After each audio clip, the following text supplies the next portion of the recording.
Welcome back to Talking Neat. Today, got another band from Hemet. Today we are here with the Endorphinz. Hi. Welcome, guys. Hello. So you are Justin. Yeah. And you are Manny.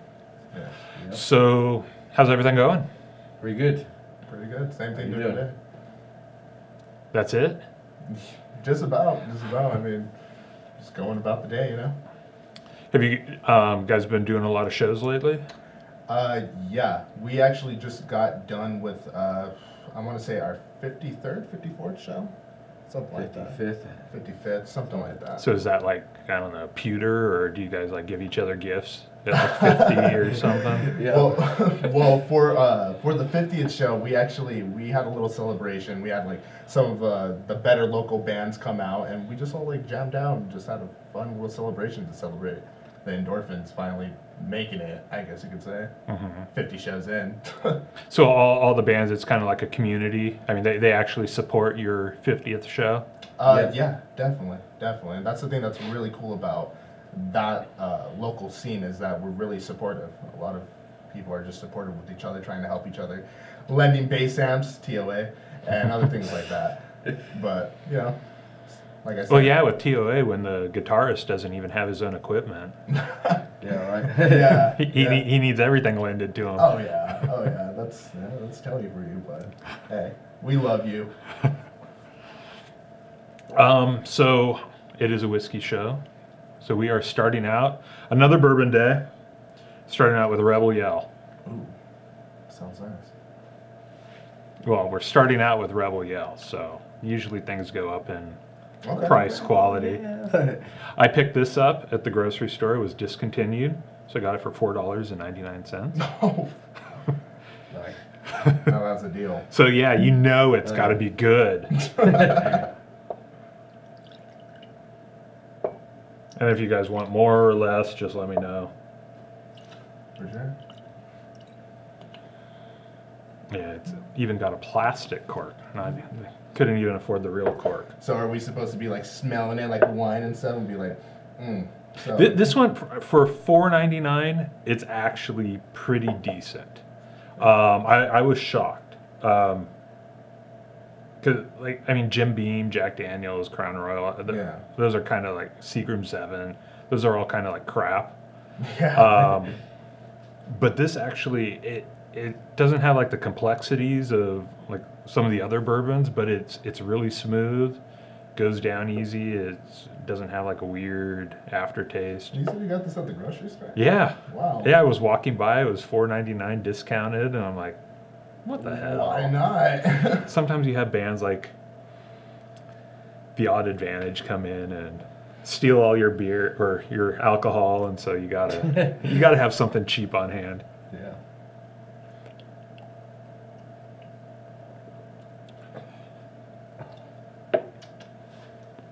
It's all right. Yeah, it's not. Shabby. It doesn't taste like a $4.99 bottle. It definitely doesn't. It has a kind of a bitter aftertaste, though. I'm not gonna lie on that one. A little bit, but I mean, you get a lot of that. I mean, most likely they haven't aged it. More than likely. Probably never even threw it in a barrel more than a It's year. probably just Oh, it's a sitting in gold medal winner. Oh wow. Gold medal. Endorphins approved. Tell you what. Yeah, I mean, you can't really, I mean, for $4.99, I'd pay a lot more for that, though. Yeah. No, So definitely. definitely. So, I mean, it's, Especially for the size. I mean, definitely. I'd pay at least like $8.99, maybe like $10 for that bottle. Honestly. see, I'd probably put it like 15. Really? I think it's actually better than like a Jack Daniels. So I could put see the that. put it up to in there. Jack Daniels. Okay. Yeah. Okay. I mean, throw Coke in with this or something. It's Definitely. Definitely. I could make a taste Manhattan out of it. that. Make a Manhattan, yeah. Or So- a mint julep. Julep. Julep. I don't even think people drink those anymore. I don't think so. Maybe like Kentucky Derby. I've only heard of one person that's actually drank that, and he's like about 60-some. So. Yeah, I think you got to wear like a bolo tie, have like a white suit and a white cowboy hat on to drink a mint julep. I think Colonel Sanders is probably the last guy to drink a mint julep. And where is he now? Where is the Colonel? I think he died like 30 years ago. Did he? 30? Yeah, probably. I'm thinking the 80s is the last time I saw him on a commercial. I'm not a specialist at this. Is anybody a specialist at this, though? I mean, it's only a Google. It's a Google search away, I guess. Yeah. We live in the era of just having the day of having everything just in the palm of your hands now. So, So with your 50th anniversary show, Yeah. how'd that go? It went great. It was very cosmic. So on that, are you guys like the headliners? Yeah. Yeah. Played live. yeah. We've had a couple little shows that we made up for the local scene. We had this thing called the Endorphinz sessions that was like more towards the summer, and that was more towards like everybody else, like trying to start like a platform so that everybody else could kind of like jump off of that. I feel like with all these bands, the one thing that needs to be solid is a foundation. You have to be able to know that, hey, this is what I have, and this is what I'm worth, and this is what I'm gonna show to everybody else. Kind of shows leadership, and I don't know. To me personally, I think that people like that, and they try to strive off of stuff like that because everyone's just trying to, make it. Mm-hmm. Now, is that what you guys are? Because a lot of times you have bands who, they're a band. They play some shows, but they're really not trying to make it. Like if they were offered like a big time record deal, they'd probably, I'm going to school to be this, this, and this. I mean, are you guys actually looking to become musicians? Yeah. Yeah. Yeah. What's really funny is that with me and this guy, when he joined the band, His name's Justin. Yes. Yes. Yeah. Your name is Justin. Hi, nice to meet you. My name's Manny Mora. Yeah, maybe we'll play in a band one day, huh? See how it goes. You heard it here first. I don't think so either. When he first joined the band, I remember I was kind of like at this point where I didn't really know what to do because my drummer had just left the band, and at that point he was actually before. Oh, it's a little before, right? It was like months before, like almost a year. We had another guitarist, and I was like training him for a little while, but then he ended up just like kind of slacking off. Training your guitarist? Yeah, training him because I mean, how is somebody going to learn my songs unless I teach him how? Okay, so he was just learning the songs, not learning how to. No, yeah, I wasn't tune a guitar, hold a I guitar. wasn't doing all that. Yeah, shit, I barely even know how to. But basically, it got to a point where I was at the end of my rope. I didn't know what was going to happen to this band. This was like almost like 3 years ago? Like 3 years ago? A little over 3. And so he joined the band, and it was like kind of a thing where it was like he came from a lot of different bands where nobody would take him serious enough, and the music wasn't being taken serious. And I saw his music, and I was like, wow, your music is actually good enough to be put in on a platform for us to play shows. Let's try to do it. And so it's like, my plan Z and the only plan that he's had. And we've been trying to do it ever since. Mm-hmm. Now we're the Endorphinz. Have you always been the Endorphinz, like a different incarnation of the band? Yeah. It used to be the Endorphinz, actually, when I first joined. Endorphinz. And then they were the Endorphinz with an S at one point. Then, copyrights and stuff like that. Yeah. And then now we're the Endorphinz with a Z. Yeah. Now, who would you say you guys kind of like, what are your main influences?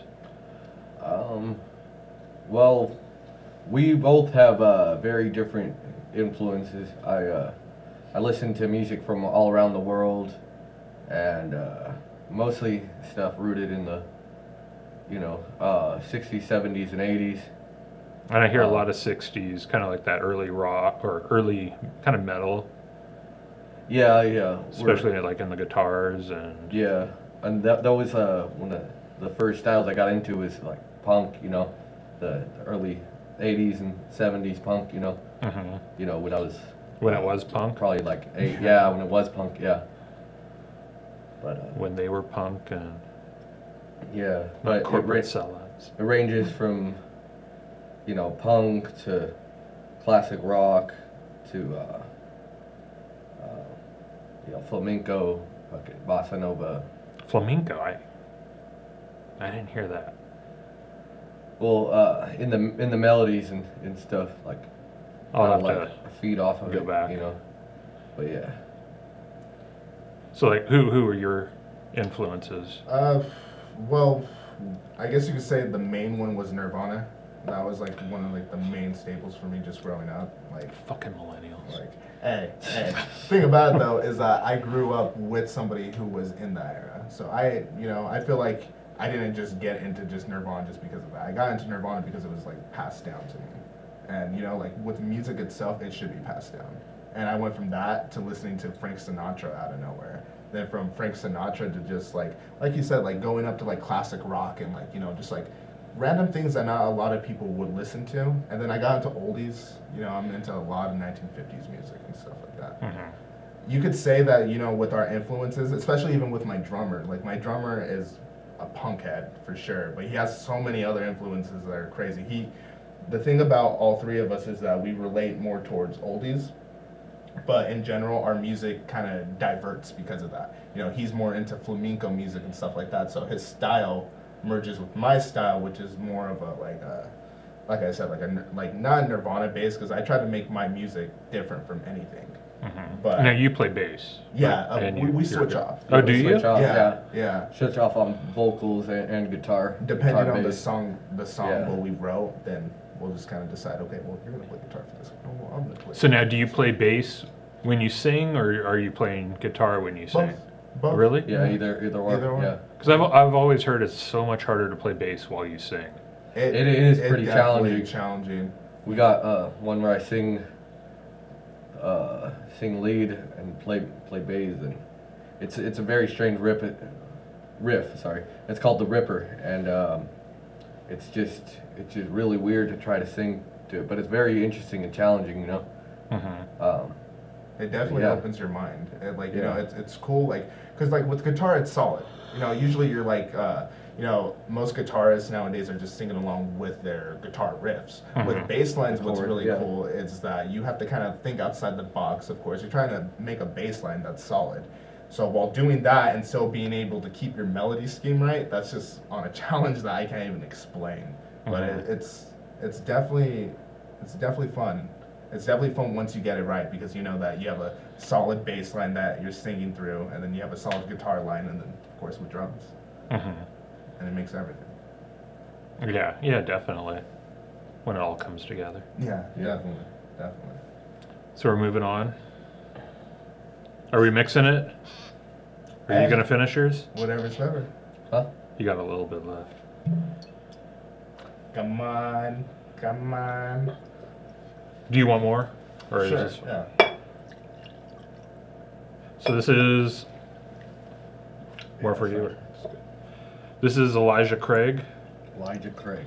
The guy Elijah Craig. He was like the first one to start doing Kentucky bourbon. Oh, okay. Yeah, so he's kind of like the guy, and eventually he kind of left Kentucky, went down to New Orleans, and that became, I believe, a minister. Wow. I mean, what else are you gonna do? So what'd you think of this one? This one Pretty tasted really good. It was definitely stronger.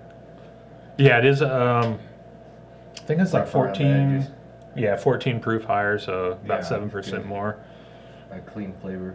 Yeah. It definitely has a clean flavor. It was really good actually going down too. It wasn't like too harsh. It was just like afterwards, it was just like taking that deep breath and going, And that's a little bit higher alcohol content. yeah.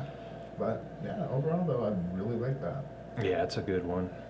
Definitely have to try to get a little bottle for myself one of these days. It's Okay. actually Elijah Craig's. I mean, you can pick it up at most grocery stores. It's I've seen it around. I Yeah. just never like really like. It's just one of those alcohols that you like see and you're just like. Do you have any local shows coming up? Do you guys tour? Not yet. We're about to go, hopefully soon, up to San Francisco with Rundown Creeps for a couple of days, play a couple shows. Yes. Shout out See- to Rundown Creeps there. shout out to You Rundown know, Creep. you know what happens when you guys, all the Hemet bands start shouting out? That means now Rundown Creeps are going to call me up, want to be on the show. It happens, but that's the medium that you get in when you're literally in the middle of nowhere. Yeah, no, it's great. I love it. Honestly, like the fact that this show even exists, I thank you for that, seriously. Because out in Hemet, we don't. You guys are just an excuse so I can drink. Well, good. Wife was getting mad. I was drinking at the office, and I go, "What if I have bands come down?" And she goes, "Well, okay." And I go, "Okay." Well, this is just an excuse to look professional, even though we're just getting drunk. Yeah. So. He made us. It was the It's show. It's the show. Look at us. We got like 1,000 and some views on YouTube. Well, we're just getting drunk. Wow. Yeah. Wow. Yeah, right.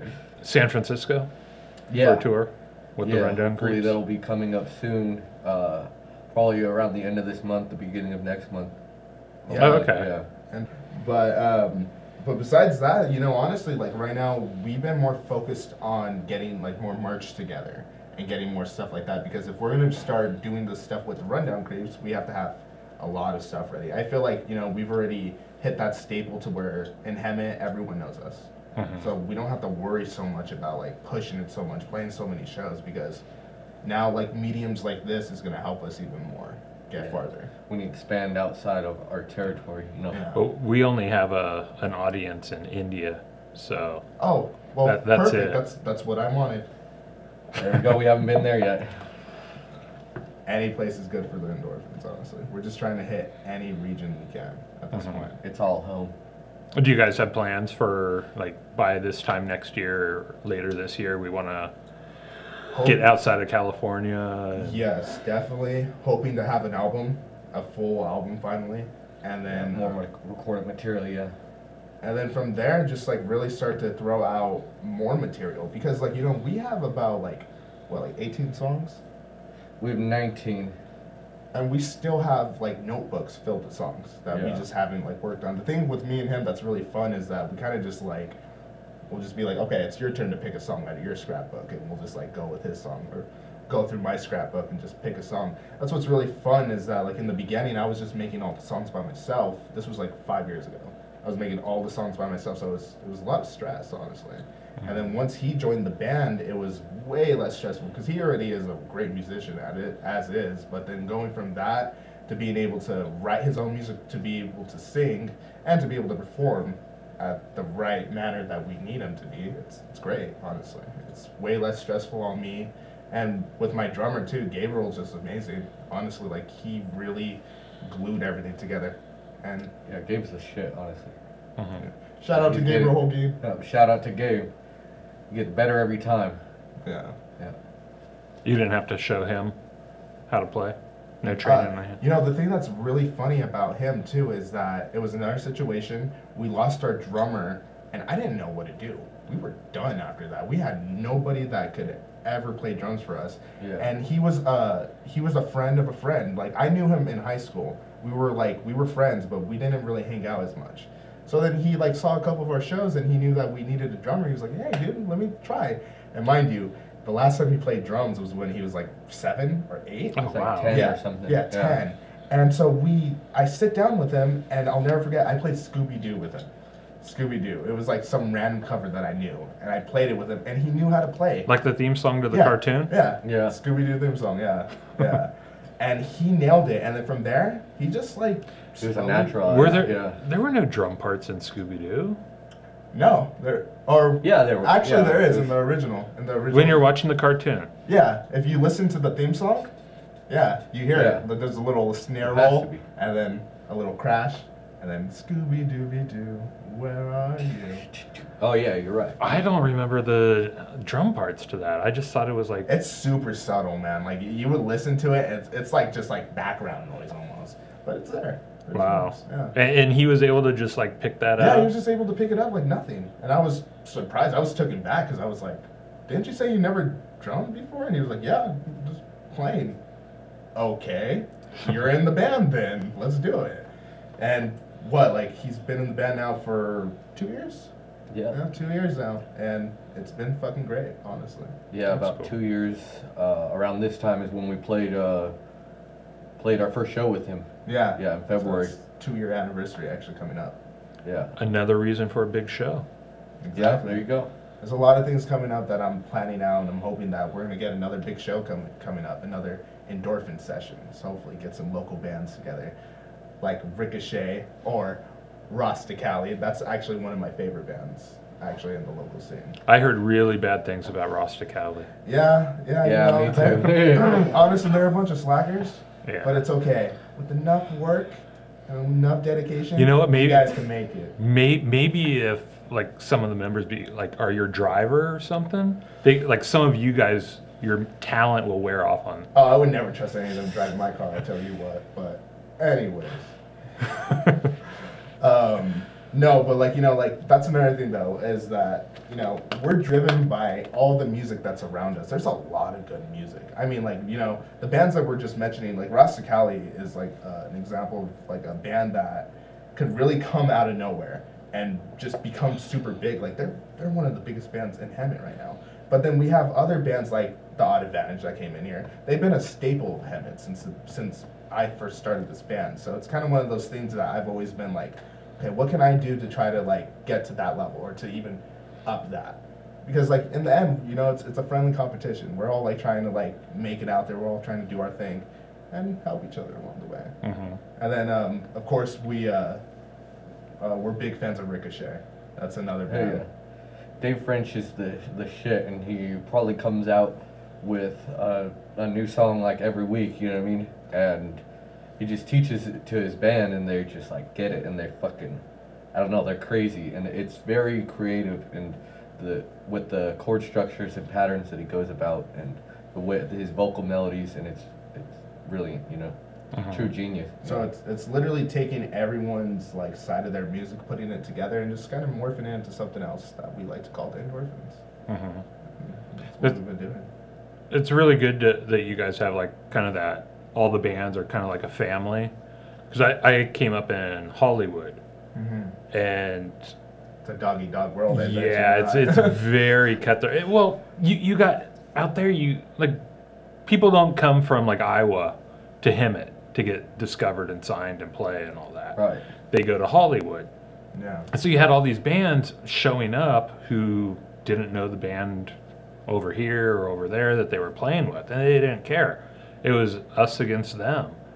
And that's another thing though, like, it's a half and half thing, because I could sugarcoat it and say like, hey, we're all a family, but honestly, like, when it comes down to it, there are some people that have different views of things, and that's okay. That's the beauty of it all, is that some person could think like this and think that this band doesn't have that much of an effort, and then some other bands could think, oh no, that band's great. It's like I said, it is a family, because we're a bittering family. We're just bittering with each other all the time, but when it comes down to it, when it's really serious, we all come together and we do something great. Mm-hmm. And I'm telling you, it's just something different about that region. The fact that we're in the middle of nowhere, and all this really good music is coming from this one place. I just have like some feeling something's gonna pop off, hopefully. Yeah. Because Hemet is heaven. I've never heard that before. Yeah, Sounds like something. They got bumper stickers that say Hemet is heaven. I swear to God. That is fact. Do you guys actually believe that? Wholeheartedly. I'm from Paris, California. Hi. I do, and I don't. Hemet is definitely a place that I've never been to before, and that's one thing. Like, to anyone that's watching, if you ever go to Hemet, California, I'm telling you, it's the Twilight Zone. It's just a whole nother world. I don't think I don't even know where Hemet is. I know a lot of the bands talk about Temecula, and I know where Temecula is. It's in Riverside County. That's like the main thing. See, I always thought Hemet was like Wild. high desert, like Joshua Tree. Yeah, it's on the other side of the hill. We're like up North of Joshua Tree, then? No, west. We're There's south. like there's a mountain right there, and then it's. So I'm the going mountain. down the 10. We're I see all south from Palm the Springs. windmills and stuff. Yeah, Yes. you go Yes. past all that. Yeah. So yeah, we're south from Palm Springs. So Palm Springs is a little bit more. So you got to go all the way out to Palm Springs and then go south. You could either if you're coming. So you down, wouldn't go to the 15. If and you're over? coming down this way, then no, you would go down the 15. I'm pretty sure. But if you're going down like the other way, like I said, like we're in between. We're south from Palm Springs. We are west from what, Riverside? I think it's like Riverside. No, we'd be east from Riverside. Or east from Riverside. and we're in between Moreno Valley. Like all these, it's super funny because we're like Moreno, we're like in the middle of all these random ass towns, and Hemet is just this little dot in the middle of it, and that's like the best way I could describe it to you. Besides saying it's the Twilight Zone, honestly, like. You will never be in it. Well, I don't know about Los Angeles. I've never lived in Los Angeles, but going to a Farmer Boys, waiting in line, and then seeing somebody jump out of a trunk, and me thinking, "Oh my God, did this person get kidnapped?" And this guy knocking on the window, being like, "Hey, Barb, let me in. I'm drunk as fuck. Let me in." His wife apparently locked him in his trunk. I don't know what happens, but that's Hemet. Like when did shit that like that happened. It was months ago. I don't even know. But yeah, like, you know, it's definitely surreal. But I think that's what I like about it. Did she let you back in? I don't know. You know, honestly, I was a little weirded out by it. That I just backed up, drove out of the driveway, and just went to another place to go eat. So I was just like, yeah, no, I don't think I want to deal with this, because I felt like it was just gonna end up with me being involved somehow. No boy. That's the best. Yeah. Was he like naked or anything? He was half naked. He was Okay. half naked. He had his boxers on and no shirt. So. That's how I picture like everyone from Hemet. Yeah, that's how you should picture everyone from Hemet. A lot of elderly folk too. I picture like people pumping gas and they're just wearing like boxers and that's it. Yeah, boxers and sandals and scarf. That's what this guy used to do all the time. Right? Yeah. Yes, sir. Yes, sir. So this is Willet. Will it? It is a pot stilled. So it's handcrafted. They make it in really small kettles. Ooh, will it? Yeah, this is a really good one. This one is really good. I like. Wow. That one actually like hit me, but it was a really solid taste. I like it. And that one, no more. It's No mas. No mas. Well, yeah. I gotta admit, going from that to that, big difference. Yeah, this one is, I gotta get another bottle of that. That one's really good. Yeah, definitely. Okay, so your album, you guys haven't released anything new in, what, a year? About just Year about and a quarter? We released the EP last summer, about half a year. Okay. But we recorded it like in December of 17, so. So yeah, it was a while. You know, we're just waiting. You know, like that's like the main thing about it is that, like, you know, I really want to throw like something out there already, but I want it to just be right. I want to be able to show that, because it's gonna be our first debut album. You know, if it's gonna be something legit, I want it to be as legit as it can be. And if it takes a little bit more time for us to like figure it out, you know, so be it. I just don't want, because I've already gone into the studio like 3 times. The Endorphinz have an album already, an album from 4 years ago that I never released for a reason, because it's garbage. It's garbage. It's super garbage. Before he was Didn't in the even have band. bass in some of the songs. Yeah, like, you know, back then in the beginning, I was just full of myself. I think I just kind of like, I thought to myself, you know, I can just do it. You know, I just need to go out there and just do it and I'll be okay. But honestly, no, if you don't have the skill, you don't have the foundation, you're not going to really get anywhere. Who's going to know the Endorphinz if you've never played a show before? You're just some band that you're paying some guy like $400 to record you. And see, that's the other thing, is that the person that records us, I want them to be invested in us. I want them to be able to like really love the songs enough to be able to take care of them as much as I want them to be taken care of. Because I'm not just gonna pay someone $400 or something like that just to record us, and just so they could get some dollars in their pocket. I want like somebody who cares enough about the music to be like, okay, well, I'm gonna take it as it's mine and see what I can do, because it's gonna be under my name in the end. They're Yeah, put some representing time us. into it. Yeah, so I guess, like, you know, right now we're hoping that during this summer we're gonna be actually back in the studio. So look out, guys. Hopefully we'll have something out soon. All new material, or are you gonna dust off that 4-year-old stuff? A little bit of both, I think. We've been talking about it a little bit. We have a lot of new material, so that's the thing. Like, it's frustrating because we don't have a lot of the old stuff recorded yet. So it's hard for us to be like, okay, well, let's just record a whole bunch of new stuff when the actual real foundation of our music hasn't even been heard yet. and it's definitely frustrating on both of our parts because I'm like sitting here trying to get our songs together, and this guy is sitting here and wanting to play more newer songs. Because like I said, like Ricochet, that's a band that like, you know, every other like time we see them play a show, they have another new set of songs. And that's something like I want us to get to that point where we're just like busting out new songs every other show, but I want to make sure that we're straight though with like the songs that we have already, because it matters. I want people to be able to like jam them out and then be able to come to our shows and sing along to the songs and just jam out, you know? Because I feel like everybody has this like this weird kind of like vision of what we are already, because you know they've only heard some of the things that we have. And people just kind of like think I've heard it from too many people that people just think that we're like some kind of like screamo band, for instance, which fuck no, we are far beyond that. I don't even hear that. And I don't know where it comes from, but there's a lot of people that usually describe our music like as I'm like, I don't even, when the fuck do we ever do that? Just I only even hear like, I mean, there is heaviness to it, but it's not like a. It's not. It's not like heavy metal or. Exactly. It just has a style to it. Like I made sure that no matter what, that we were gonna be at least a little hard, but our music just follows with how we're feeling. It's not like, you know, I'm not trying to be heavy metal. I'm not trying to be punk. I'm just trying to be me. That's it.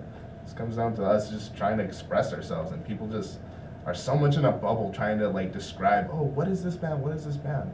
That's why we labeled ourselves as Jib Rock, because we're something different. We're just this whole nother thing that no one has heard yet. That's what I believe about it. Jib Rock? Jib Rock. Yeah. J-I-P. Jib Rock. Jib Rock. So this is handcrafted, hand poured. Everything on this one is done by hand. Oh wow. Made in the hills of Kentucky. So this one will probably knock you on your ass. This one's like 120, 130 proof. Okay.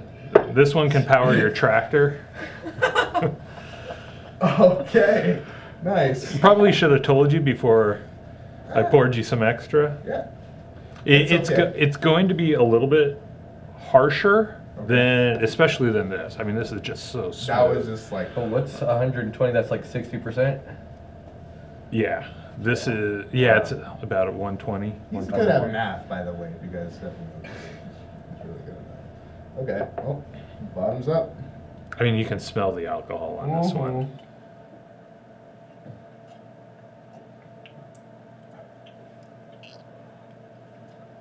Woo! I could definitely power a tractor.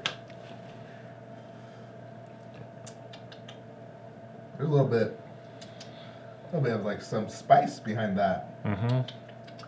It's just whatever falls in the barrel. No, I'm just kidding. Nice.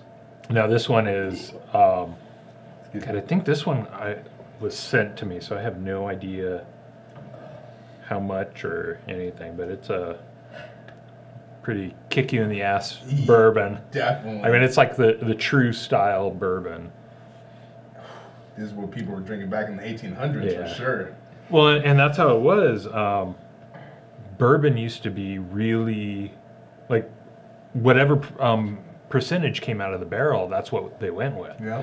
One of the like the little side projects that I've been like wanting us to do is that I've been in contact with somebody who's into animation videos, and I'm thinking about doing like a concept, like a 1 minute animation video, and like kind of like lead it towards promotion towards our album, like kind of like making an animated video of us. And I've kind of like came up with the idea already, and you know, just kind of promote that video from there, and then just kind of like, you know, get everyone hyped up on the train and ready for our album. Hopefully that will get out, like you said, during the fall, more than likely. But yeah, like besides that, the main thing right now for the Endorphinz is promotion. It's really just getting out there. It's really just showing everybody, hey, we're the Endorphinz. You know, we play all these shows. You know, we have an EP out. What else can we give to you guys? And what else can we show to everybody else that, you know, what makes us different from everyone? I truly believe that this band is different from a lot of bands out there. It's just the factor of we haven't been highlighted yet. And hopefully it will happen soon. Mediums like this is stuff that helps. And, you know, that's why I told you I appreciate something like this, because together, like, you know, like something like this might mean something later for somebody else. You know, somebody looking up the endorphins or wanting to just like know the history of things. They can look back and be like, hey, the endorphins were on Talking Neat, you know? But that's like the main thing, in my opinion. Yeah, yeah, definitely. Okay, so we can't really rate this bottle. Well, I guess we can rate it because it's you drank it, but drank it, yeah. Okay. what's your top pick? Definitely. I honestly love that Elijah. Oh, the Elijah? Yeah. Elijah wasn't too bad for me. It was really sweet. I could sit there and like probably drink that whole bottle by myself and be pretty fucking happy. I'd probably say the same. The Elijah? Yeah. It tasted the best. So what we do on the show, we have an infinity bottle. So what happens is kind of like with this one, you get like that last little bit of whiskey. Mm-hmm. And you put it in that one? Well, most whiskey drinkers, they don't want to. It's not like wine. Like with wine, you're not going to dump like Cabernet and Chardonnay and Syrah or anything together. But whiskey, you can actually blend it. And that's what a ton of, like Johnny Walker, that's like 5 different whiskeys. They just buy the juice. It's not even like brewed or distilled by on premises. And then that's some mixed together. it's just they'll take like a couple Scotch whiskeys, a couple from here, some from France, and they just buy it by truckload and just dump it in these vats. And sometimes they'll age it. Like I think they're double black, and I think they're black. They age. They throw it in barrels so it picks up a little of that nuttiness and Johnny Walker? yeah. Oh yeah. That's And so they have, like whiskey drinkers, they have this thing, it's called an infinite bottle. And you just take that last little bit and you keep adding it.